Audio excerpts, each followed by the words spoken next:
Hello friends, स्वागत है आपका एक्सेलेंट स्टडी पॉइंट में। मैं राहुल कुमार आप लोगों का स्वागत करता हूं।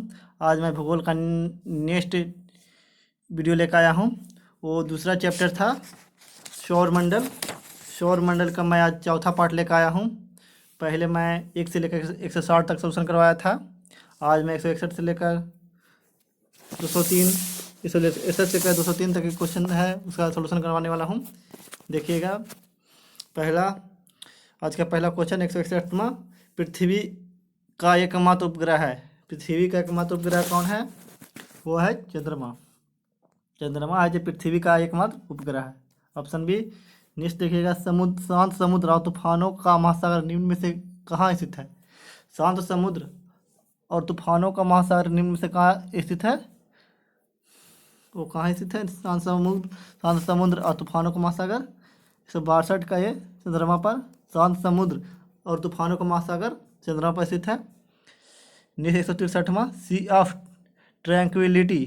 सी ऑफ ट्रैंक्विलिटी कहाँ है? सी ऑफ ट्रैंक्विलिटी कहाँ है? वह है चंद्रमा पे। चंद्रमा पर है सी ऑफ ट्रैंक्विलिटी या शांत समुद्र और तूफानों का महासागर कहाँ है? चंद्रमा पे। नेक्स्ट देखिए, चंद्रमा पृथ्वी का एक चक्कर कितना दिन में लगाता है? 159वां, चंद्रमा पृथ्वी का एक चक्कर कितना दिन में लगाता है? वो लगाता है 27.3 दिन में। ऑप्शन सी, 27.3 दिन में चंद्रमा पृथ्वी का एक चक्कर लगाता है। तो नेक्स्ट देखिए 165वां क्वेश्चन, चंद्रमा से पृथ्वी तक प्रकाश के पहुंचने में लगने वाला समय है। चंद्रमा से पृथ्वी तक प्रकाश के पहुंचने में लगने वाला समय है, वो कितना है? वो है 2 सेकंड से कम। 165 के 4 हो जाएगा। चंद्रमा से पृथ्वी तक पहुंचने में प्रकाश का समय 2 सेकंड से भी कम लगता है। नेक्स्ट देखिएगा, निम्नलिखित में से किस आकाशीय पिंड को पृथ्वी पुत्र कहा जाता है? निम्नलिखित में से किस आकाशीय पिंड को पृथ्वी पुत्र कहा जाता है? वो कहा जाता है चंद्रमा को। Option C.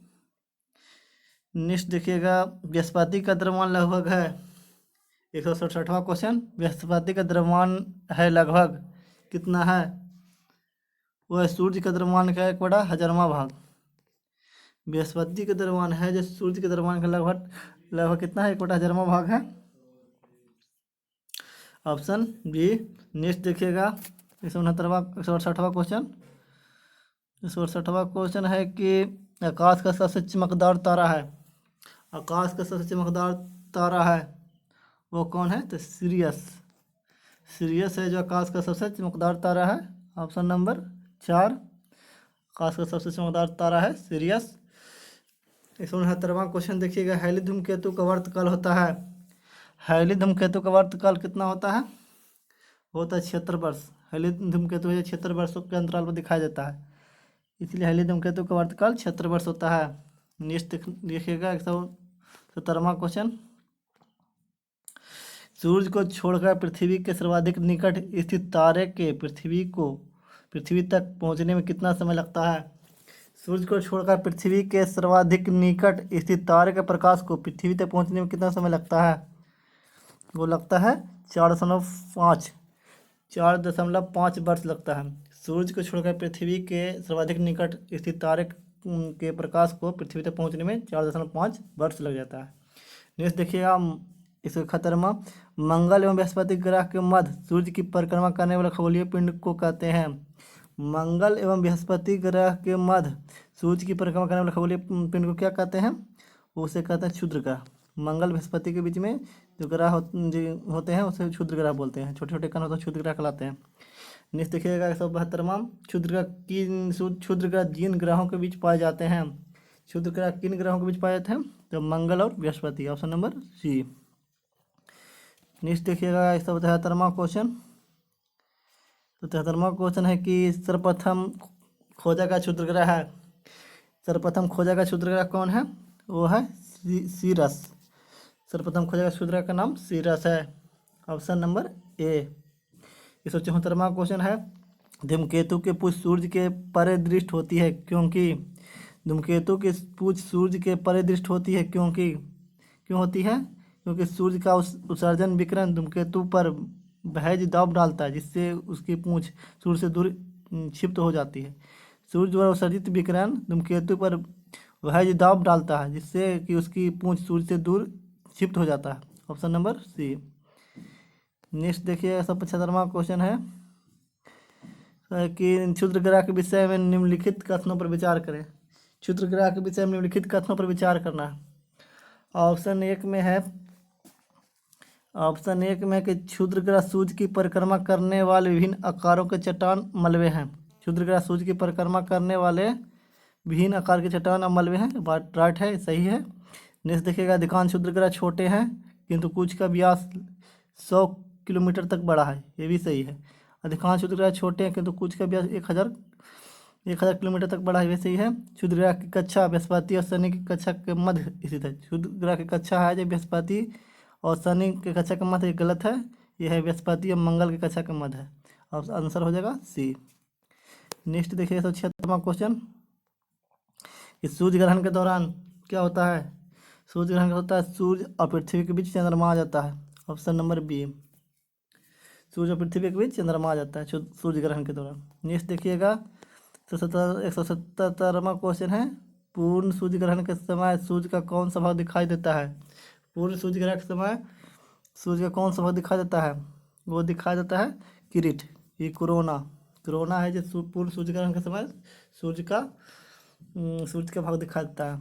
नेक्स्ट देखिएगा सूर्य ग्रहण निम्नलिखित में से किस स्थिति में पड़ता है। सूर्य ग्रहण निम्नलिखित में किस स्थिति में पड़ता है।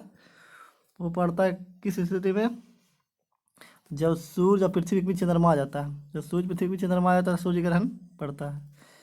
सूर्य ग्रहण की स्थिति पाई जाती है 79वां क्वेश्चन है। सूर्य ग्रहण की स्थिति पाई जाती है जब पृथ्वी चंद्रमा और सूर्य के बीच आ जाता है। जब पृथ्वी चंद्रमा और सूर्य के बीच आ जाता है, ये गलत है।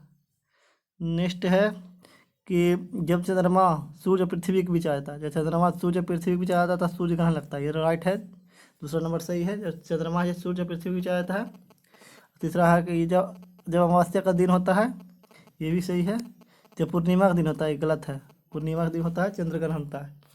तो यहाँ 2 और 3 किसमें सही है। Option number C. नेक्स्ट देखिएगा एक कैलेंडर वर्ष में अधिक से अधिक कितने ग्रहण हो सकते हैं। एक कैलेंडर वर्ष में अधिक से अधिक कितने ग्रहण हो सकते हैं। वो टोटल ग्रहण कितना हो सकते हैं, वो हो सकते हैं 7। एक कैलेंडर वर्ष में टोटल कितने ग्रहण हो सकते हैं, होते हैं 7। नेक्स्ट देखिएगा डायमंड रिंग की घटना होती है। डायमंड रिंग की घटना किसमें होती है। वो होती है सूर्य ग्रहण के दिन के समय। सूर्य ग्रहण के दिन के समय डायमंड रिंग की घटना होती है। चमकदार डायमंड रिंग की तरह सूर्य चमकता है बीच में। जब सूर्य और चाँद के सूर्य और पृथ्वी के बीच में चंद्रमा आ जाती है तो डायमंड रिंग जैसी घटना दिखाई देती है। नेक्स्ट देखिएगा 182वां क्वेश्चन कुछ ये सीजीगी क्या है। सीजीगी है सूर्य पृथ्वी चंद्रमा की एक ही सीधी रेखा में स्थिति। सीजीगी किसे कहते हैं। सीजीगी सूर्य है जब पृथ्वी या चंद्रमा जब एक ही सीधी रेखा में हो जाती है तो सीजीगी कहलाता है। जब सूर्य पृथ्वी चंद्रमा जब एक ही सीधी रेखा में हो जाती है तो स्थिति में होती है तो उसे सीजीगी बोलते हैं। नेक्स्ट देखिएगा चंद्र ग्रहण का कारण बताना है। चंद्र ग्रहण कर है सूर्य चंद्रमा के बीच में पृथ्वी का आना चंद्र ग्रहण कहलाता है। सूर्य चंद्रमा के बीच में पृथ्वी आती है चंद्र ग्रहण। सूर्य ग्रहण होता है सूर्य और पृथ्वी के बीच में चंद्रमा आ जाती है। चंद्र ग्रहण घटना है। चंद्र ग्रहण घटना है।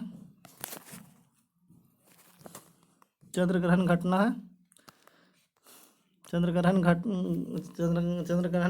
घटित होता है कब। चंद्र ग्रहण होता है पूर्णिया के दिन के अमावस्या के दिन 24 का भी पूर्णिया के दिन होता है चंद्र ग्रहण। नेक्स्ट देखिए 185वां क्वेश्चन। 85वां क्वेश्चन है विलक्षण और सूची ग्रह विशेष लक्षण सूची ग्रह। एक सूची में है विशेष लक्षण, दूसरे ग्रह है। सौरमंडल का सबसे छोटा ग्रह वो है बुध है। सौरमंडल सबसे बड़ा ग्रह वो है बृहस्पति है। सौरमंडल में सूर्य से दूसरे स्थान का ग्रह शुक्र है और सूर्य से सबसे दूर का ग्रह नेपच्यून है। कौन सा ऑप्शन है। ए का 1, बी का 3, और सी का 2 और डी का 4। ये ऑप्शन नंबर डी। नेक्स्ट देखिएगा 186वां क्वेश्चन कि निम्नलिखित में किसे शुक्र ग्रह कहते हैं। निम्नलिखित किसे शुक्र ग्रह कहते हैं। शुक्र ग्रह को इंग्लिश में क्या बोला जाता है। वीनस को हम शुक्र ग्रह कहते हैं। शुक्र ग्रह को अंग्रेजी में वीनस कहा जाता है। ऑप्शन नंबर सी।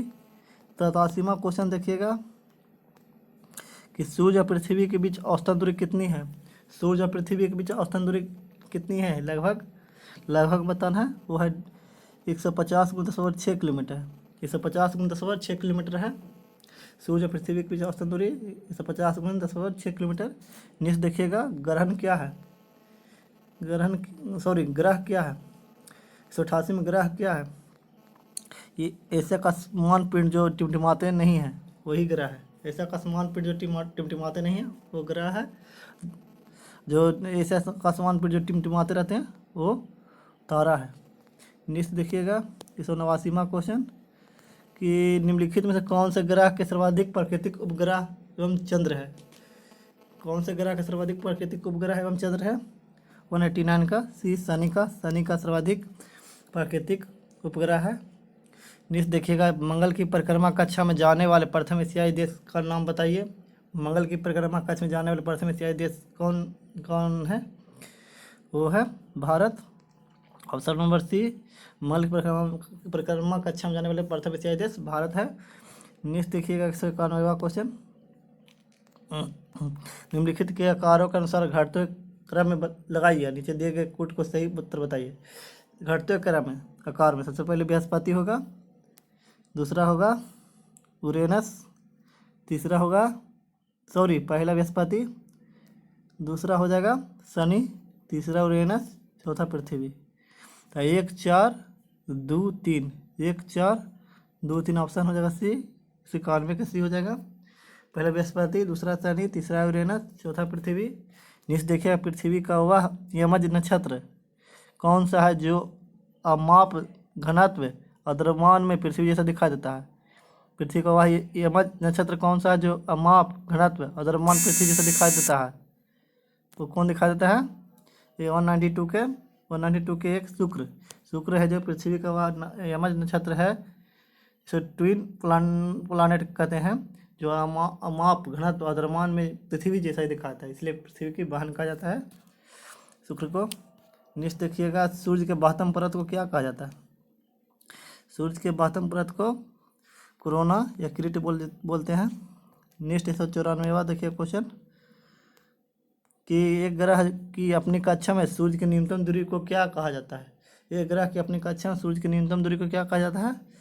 194वां का ये उपसौर, अधिकतम दूरी को अपसौर। नीचे देखिएगा 195वां अयनांत तथा विषुव के संबंध में दिए गए जोड़ में से कौन सा सही नहीं है? अयनांत तथा विषुव के संबंध में दिए गए जोड़ में से कौन सा सही नहीं है? वो कौन सा सही नहीं है? वो है डी 23 सितंबर उत्तरी ध्रुव, ये गलत है, बाकी सब सही है। 21 मार्च भूमध्य रेखा, 21 मार्च भूमध्य रेखा, 21 जून कर्क रेखा, 22 दिसंबर मकर रेखा, 22 दिसंबर मकर रेखा, 21 जून कर्क रेखा, 22 मार्च भूमध्य रेखा। नेक्स्ट देखिएगा 196वां क्वेश्चन। 196वां क्वेश्चन है कि उत्तरी गोलार्ध के संबंध में निम्नलिखित कथनों में से कौन सा सही है? उत्तरी गोलार्ध के संबंध में निम्नलिखित कथनों में से कौन सा सही है? 196 का हो जाएगा बी। ये एक बसंत विषुव 21 मार्च को होता है, राइट।